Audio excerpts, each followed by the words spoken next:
Ladies and gentlemen, you're all extremely welcome here. We're delighted to be collaborating with ICOMOS Ireland to give you this conference on International Day of Monuments and Sites, and to be co-hosting the President of ICOMOS International and the Chair and Vice Chair of the International Scientific Committee on Interpretation and Presentation, which is so apposite to what we're talking about today. For today is a day we reflect on monuments and sites, the places they occupy in our landscapes, and the way that they populate and enrich the landscapes of our minds. And in particular, we invite you to focus on how collectively we negotiate and navigate around the values that societies attach to monuments and sites, remembering that values differ from person to person and from time to time, and that static interpretation of the heritage is a shortcut to historical extinction.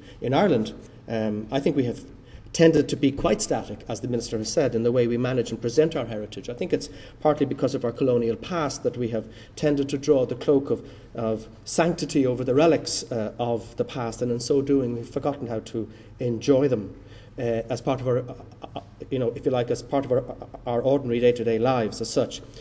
Society is moving on, and if the management of our heritage remains static as such, and I'm delighted to see that there's a philosophy now coming to bear that is going to change that, if it remains static, a gap would begin, and I would argue in fact it already has begun to begin, but I think we can perhaps change that, between modern Ireland and its historical heritage. Ordinary people all over Ireland are rediscovering their heritage while everything else around them crumbles, as it were, and those of us who style ourselves as experts in the heritage sector need to wake up to this and to join this new movement, not as an exercise in populism, by the way, but because this is where modern heritage thinking has been for quite some time.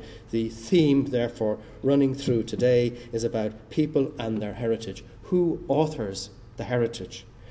A couple of years ago, the Tree Council of Ireland started a Champion Trees project and invited the public to nominate trees from their localities. And a small group of experts had the fantastic job of going around the countryside looking for the most magnificent, the tallest, the widest specimens. Where am I going with this, I can hear you ask? Well, it's because I want to remind the conference from the get-go that the words monument and site are predicated on human intervention, whether it's tangible or intangible, and the Champion Trees projects illustrate that very well. The fact is that most of the trees that were nominated weren't giant, girthy, perfect specimens. They were trees that meant something to people, to local communities, like this little whitethorn behind you that's near my house, which everyone locally knows is St. Columcilla's tree. We don't do anything with it or to it. We don't commemorate the saint's day there. We don't mark it in any way. However, I have no doubt that if anyone interfered with it, there would be quite a deal of offence and consternation, and I think an unspoken worry that somehow or other things that oughtn't to be disturbed had been. For you see, what we call a monument or a site has either been physically made by people, rock piled upon rock or whatever, or it's a natural thing that has been bestowed with cultural values and cultural meaning. Usually it's a combination of both. Let me illustrate this by reference to last weekend, which for me was a decidedly patrician one. Last Saturday I was on Tara with a party from the Swedish Heritage Board. The centrepiece of Tara, as you know, is a low hill that would otherwise in some ways be unremarkable were it not covered with monuments of all periods. The human hand is very much to the fore here, but Tara also has a very large intangible dimension. It's associated with kingship of Ireland and, of course, the conversion, because it's here that St. Patrick defeated the pagan druids of Ireland with his own band of Christian magic.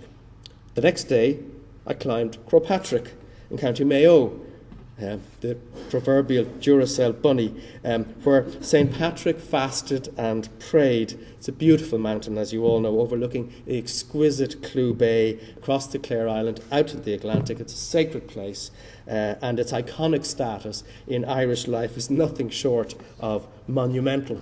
My point? Be it an assembly mound, a tree planted commemoratively, or a natural thing made even more remarkable by having history or tradition attached to it in the name of pathos angst, hubris, melancholia, aesthetic, or folly, we human beings monumentalize the world. That's how we imprint ourselves on the world, and being in the presence of that history, feeling that temporality, is what attaches us to the historical continuum and makes human existence bearable. Clever organisation that they are, having lifted the lid on this giant treasure chest of living tradition, the Tree Council of Ireland immediately initiated a Heritage Trees of Ireland project. You can check it out on their website. It's a wonderful idea. Now, without intending any criticism whatsoever of the Champion Trees project, to me this Champion Trees, Heritage Trees interface or nexus provides an excellent example of how sometimes slightly different value perspectives are authored by experts on the one hand and ordinary people, the public, on the other.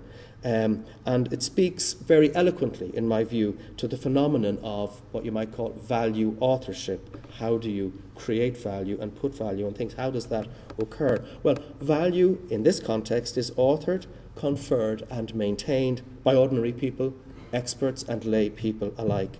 And the shared authorship and participation in cultural values is what builds and maintains communities. Communities participate in their shared historical and contemporary cultural values through rehearsal, valorization, remembrance, critique, and reimagining. This is a pilgrimage which takes place annually to the summit of Croagh Patrick, and a lot of people do it, as you can see from the photograph, in their bare feet. This rehearsal of history is what keeps societies together. It's how societies evolve, in fact. And it means, in the context of heritage, that sustainability is fostering and maintaining the linkages between living communities and their heritage, just as you've said, Minister. A fact of life is that the nuclei of our cultural values are inherited from previous generations, from parents and grandparents, and so on. But these are not the chains of history, unless we allow them to become that. Rather, they are the foundation stones of our communities. And if we don't acknowledge and service our cultural values by participating in them, we and they become fossilized and detached from the present, and we become so dislocated from our own history and from the places that are the portals to that history. The physical facts of our heritage are less mutable than the values associated with them, but they're not unchanging. Every relic of history is in a state of gradual decay, and it's our responsibility to ourselves and to future generations to safeguard and conserve the heritage. The scale, as you've mentioned already, of the budgetary cuts in heritage conservation in recent years has been disproportionate and has created a crisis that threatens the quality of the tourism offering that we are otherwise so keenly promoting across the globe. While tourists to Ireland might once have been romanced by images of elegant decay, they're a smarter, savvier customer now, and they're alarmed and sometimes scandalised by the neglect that they see around them. I daren't guess at how much was spent on restoring the magnificent medieval wall paintings on Clare Island, which of course is part of the broader tourist trail around Croagh Patrick, but the lack of annual maintenance has them disappearing back into the plasterwork again. So much so that you wonder whether there was any point in doing the work in the first place. Management of a heritage site is not a once-off affair. It requires ongoing commitment. And this has been lacking, and it now needs to be reversed. We have plenty of excellent conservators in Ireland. They need to be employed and they need to be deployed. And while there's a real sort of dearth of Indigenous training courses here, many Irish conservators, including 8 OPW staff, I believe, have benefited from specialist courses offered by ICROM in Rome. And I'd like to take this opportunity to congratulate Grellan Rourke on his re-election as President of the Council of ICROM, which is meeting today and represents over 150 countries worldwide. It's a singular honour, but one that is tainted by the fact that the government has still not paid up its membership subscription. This is perhaps being penny wise and pound foolish, because research and conservation provide the very best opportunity for public involvement in and public education about the heritage. If we're serious, Minister, about creating an environment of shared stewardship, we need to dedicate ourselves to this potential interface. Now, I'll develop this theme further in just a moment, but let me just not let the moment pass without reminding us all that all international research shows that financial and jobs benefits arise from the conservation and restoration of historic buildings. Historic vernacular buildings are the principal assets of our heritage towns. They're what make us different, they're what make us worth visiting. Advocating for shared stewardship in your first month in office, Minister, you correctly observed that the state relied, as you've said again today, on the public to be co-partners in safeguarding the heritage. The public are willing, and yet, as you said, quite rightly, they remain at arm's length from the care and management of the heritage. Like everybody else, I very much welcome the recent newspaper ads from the OPW inviting public submissions about the management and presentation of heritage. And I hope that this is the start of a journey towards shared stewardship because, to be honest, the state service has struggled to get the balance right, oscillating between being overly proprietorial on the one hand and, dare I say it, seemingly indifferent on the other. Either way, the result is the same, a separation of heritage from contemporary living communities whose heritage it is in the first place. I recognise, of course, that it's hard to be both regulator and collaborator, to be player and referee simultaneously, and of course the Heritage Council will always help the state in any way that we can. But I would say this, such a transformation is not going to occur overnight. One newspaper ad is not going to change that. It's a long journey because the philosophy has been in place for that amount of time. It's regrettable, for example, that the current conservation works at Tara went ahead without the public educational package that was agreed would occur.